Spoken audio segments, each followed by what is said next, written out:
اللہ کے نبی علیہ السلام نے تینوں طلاقوں کو نافذ کر دیا ہو؟ کہتے ہیں ابن تیمیہ ہمارے علم میں یہ بات نہیں ہے۔ اس سلسلے میں جتنی احادیث نقل کی، شیخ ابن تیمیہ کی بات، اس سلسلے میں جتنی احادیث نقل کی گئی ہیں وہ سب ضعیف ہیں، بلکہ مرفوع ہیں، موضوع ہیں۔ ضعیف تو ایک طرف رہا، بلکہ سب موضوع ہیں۔ اور صحیح مسلم اور دیگر سنن میں حضرت ابن عباس رضی اللہ تعالیٰ عنہ سے مروی ہے کہ رسول اللہ صلی اللہ علیہ وسلم کے مبارک زمانہ میں، یہ حدیث جس کو سند بنایا جاتا ہے، رسول اللہ صلی اللہ علیہ وسلم کے مبارک زمانہ میں اور حضرت ابو بکر صدیق رضی اللہ تعالیٰ عنہ کے مبارک زمانہ میں اور حضرت عمر رضی اللہ تعالیٰ عنہ کی خلافت کے ابتدائی 2 سالوں میں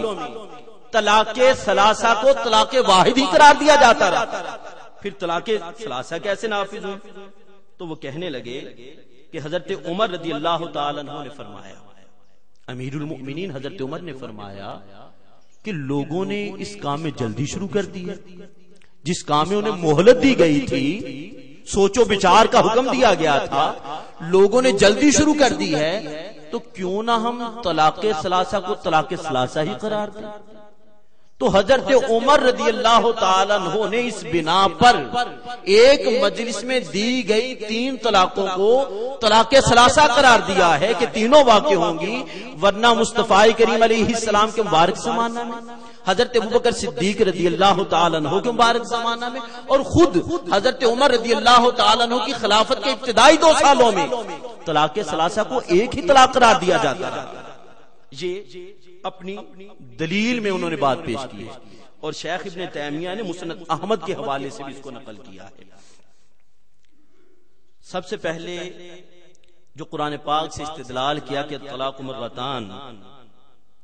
کہ طلاق رجی ایک کے بعد دوسری مرتبہ جب طلاق دی جاتی ہے پھر رجوع کا حق حاصل ہوتا ہے، تو یہ ہے کہ اللہ تعالیٰ نے الطلاق مرتان اس کو عام رکھا ہے، عموم پر دلالت کرتا ہے۔ علماء جانتے ہیں کہ قرآن پاک کے مطلق کو اور قرآن پاک کے عموم کو آثار سے، احادیث صحیحہ سے مقید نہیں کیا جا سکتا، چہ جائے کہ بغیر دلیل کے کسی کی رائے کے مطابق اس کو مقید کر کے یہ کہہ دیا جائے کہ ایک مرتبہ دینے کے بعد پھر دوسری مرتبہ دی جائے، جب قرآن نے مطلقاً کہا ہے الطلاق مرتان کہ طلاق 2 مرتبہ ہے، یہ نہیں بیان فرمایا ایک مجلس میں ہو یا علیحدہ علیحدہ ہو، بلکہ فرمایا الطلاق مرتان، طلاق 2 مرتبہ ہے، اختیار 2 مرتبہ طلاق دینے تک ہے، خواہ وہ ایک مجلس میں دی جائے یا انہیں علیحدہ علیحدہ دیا جائے۔ جیسے انسان 2 طلاقیں دے گا دونوں ہی واقع ہو جائیں گی، تو قرآن پاک نے جب اس کو مقید نہیں کیا تو کسی کی رائے کے ساتھ اس کو مقید نہیں کیا جا سکتا۔ اور حضرت عمر رضی اللہ تعالیٰ عنہ پر یہ جو الزام ہے، یہ جو الزام لگایا گیا کہ حضرت عمر رضی اللہ تعالیٰ عنہ نے اپنے زمانہ میں طلاق ثلاثہ کو طلاق ثلاثہ قرار دی، اس سے قبل طلاق ایک ہی شمار ہوتی تھی، تو سب سے پہلے دعوت فکر یہ ہے کہ حضرت عمر رضی اللہ تعالیٰ عنہ مصطفیٰ کریم علیہ السلام کے صریح فرمان کی مخالفت کر رہے ہیں۔ صریح فرمان ہے بقول شیخ ابن تیمیہ کے کہ مصطفیٰ کریم علیہ السلام کے مبارک زمانہ میں طلاق ثلاثہ طلاق واحد تھی، تو حضرت عمر رضی اللہ تعالیٰ عنہ صریح فرمان کی مخالفت کر رہے ہیں، اور پھر حضرت عمر کے بعد حضرت عثمان نے اس کو قبول کر لیا، حضرت علی نے قبول کر لیا، دیگر صحابہ نے قبول کر لیا۔ مصطفیٰ کے فرمان کی مخالفت ہو رہی ہے، نہ حضرت عثمان بولتے ہیں، نہ حضرت علی بولتے ہیں، نہ حضرت ابو ہریرہ بولتے ہیں، نہ حضرت بلال بولتے ہیں، کوئی صحابی بولتے ہی نہیں۔ بھی کیسی بات ہے، حضرت عمر صراحتاً مخالفت کر رہے ہیں، کوئی صحابی اعتراض ہی نہیں کر رہا۔ اگر تمہاری بات یہ مانی جائے کہ حضرت عمر نے اپنے زمانہ میں ان کو نافذ کیا ہے، تو کیا کہو گے؟ مصطفیٰ کریم علیہ السلام کا فرمان ذیشان علیکم بسنتی و سنت الخلفاء الراشدین، تم پر میری سنت اور میرے خلفاء راشدین کی سنت ہے۔ حضرت عمر رضی اللہ تعالیٰ عنہ نافذ کر رہے ہیں، اور کیا یہ مصطفیٰ کے فرمان کے خلاف ہو گیا؟ اللہ کے نبی علیہ السلام کے فرمان ذیشان کی مخالفت ہے، اور مصطفیٰ فرماتے ہیں تم پر لازم ہے میرے خلفائے راشدین کی سنت۔ اور آقا علیہ السلام کا یہ فرمانا اصحابی کالنجوم فبأیہم اقتدیتم فاہتدیتم، او کما قال علیہ السلام، میرے صحابہ تو ستاروں کی مانند ہیں، جس کی اقتدا کرو گے تم ہدایت پا جاؤ گے۔ اللہ تو مصطفیٰ فرماتے ہیں کہ تم عمر کی اقتدا کرو گے ہدایت پاؤ گے، عثمان کی اقتدا کرو گے ہدایت پاؤ گے، علی کی اقتدا کرو گے ہدایت پاؤ گے، صحابہ کی اقتدا کرو گے ہدایت پاؤ گے۔ لیکن کیا بات ہے کہ ادھر صراحتاً مخالفت ہو رہی ہے، اللہ کی حرام کردہ چیز کو عمر اپنی رائے کے مطابق حلال قرار دے رہے ہیں، اور مصطفیٰ فرماتے اقتدا کرو گے تو ہدایت پا جاؤ۔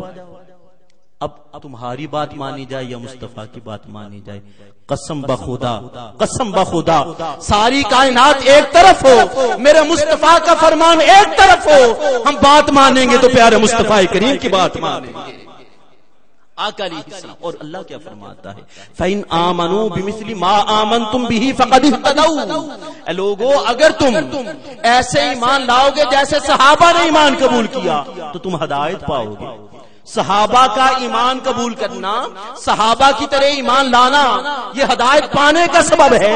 اور عمر ادھر مخالفت کرتے جا رہے ہیں۔ مصطفیٰ کریم علیہ السلام کے فرمان ذیشان کی مخالفت ہو رہی ہے، تو ہدایت موافقت میں ہوتی ہے کہ مخالفت میں ہوتی ہے؟ ہدایت تب ملتی ہے جب موافقت کی جائے۔ معلوم ہوا حضرت عمر رضی اللہ تعالیٰ عنہ نے مصطفیٰ کریم علیہ السلام کے فرمان ذیشان کی مخالفت نہیں کی ہے، وہی حکم نافذ کیا ہے جو اللہ کے نبی حکم فرمایا کرتے تھے، وہی حکم نافذ کیا ہے جو حضرت ابو بکر حکم فرمایا کرتے تھے، وہی حکم نافذ کیا ہے جو مصطفیٰ کے تمام صحابہ حکم نافذ فرمایا کرتے تھے۔ یہ حضرت عمر رضی اللہ تعالیٰ عنہ پر بہتان ہے،